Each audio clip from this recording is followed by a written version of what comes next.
utayin daw ang pagtaas sa presyo ng mga pangunahing bilihin. Yan ay para hindi raw mabigla ang mga mamimili. Live mula sa TV5 Media Center, nasa frontline ng balitang yan si Mobile Journal Fatima Baduria. Fatima, magkakaroon daw ng pagtaas sa presyo ng ilang pagkain? Julius, posible ngang magkaroon ng bahagyang pagtaas sa presyo ng ilang basic goods ayon yan sa Department of Trade and Industry. Sa ulat ng Philstar, may mga panukalang adjustment na sa presyo ng ilang pangunahing bilihin. Kabilang na riyan ang sardinas, canned meat, ilang milk products, gayon din ang instant noodles. Ayon kay DTI Secretary Cristina Roque, hiniling ng sardine manufacturers ang price adjustment dahil sa mataas na presyo ng langis at logistic expenses. Matatanda ang voluntaryong pumayag ang manufacturers ng basic goods na wag munang magtaas ng presyo hanggang May 10. Sabi ng DTI sa ngayon, 68% ng mga produktong kanilang minomonitor, stable pa rin naman.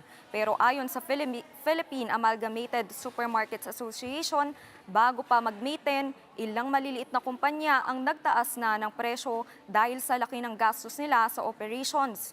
Pakinggan natin ang pahayag ng presidente ng asosasyon na si Steven Cua.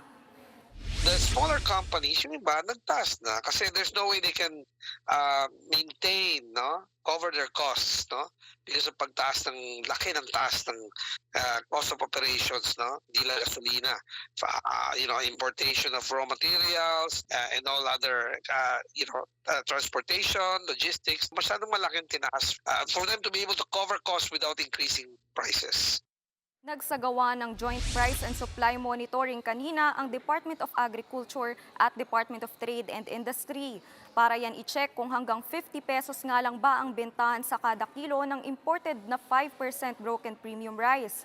Sa pag-iikot ng DA at DTI, nakitang nasusunod naman ito ng mga nagtitinda. Pero nagpaalala ang DA na kailangan ng transparency sa mga price tag na nakalagay sa bigas. Bukod sa presyo, inirekomenda rin ang paglalagay kung saan galing ang bigas para mas madaling malaman kung imported ba ito o lokal. Kung sakaling may tindahang maisyuhan ng notice of violation, ayon naman kay DA Assistant Secretary Genevieve Guevara, mabibigyan naman sila ng pagkakataong magpaliwanag. Narito ang kanyang pahayag. 48 hours po ang binibigay natin para magbigay po sila ng pahayag or explanation doon po sa kanilang pagbebenta ng more than 50. Pwede po nilang pabulaanan o pwede rin naman po nilang explain bakit ganun yung nangyari. Kwento naman ni Christy, isa sa mga nagtitinda ng bigas sa Mega Q-Mart, hindi pa naman sila lugi pero 4 na piso na lang daw ang tubo nila kada kilo. Ayon sa DA, temporary lang naman itong price cap at pwedeng makabawi ang mga nagtitinda pagkatapos ng 30 days.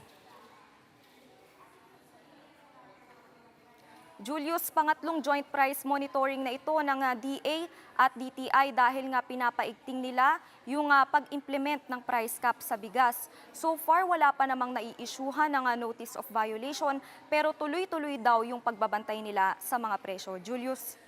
Maraming salamat, Mobile Journal Fatima Baduria. Mga kapatid, Julius Babaw po.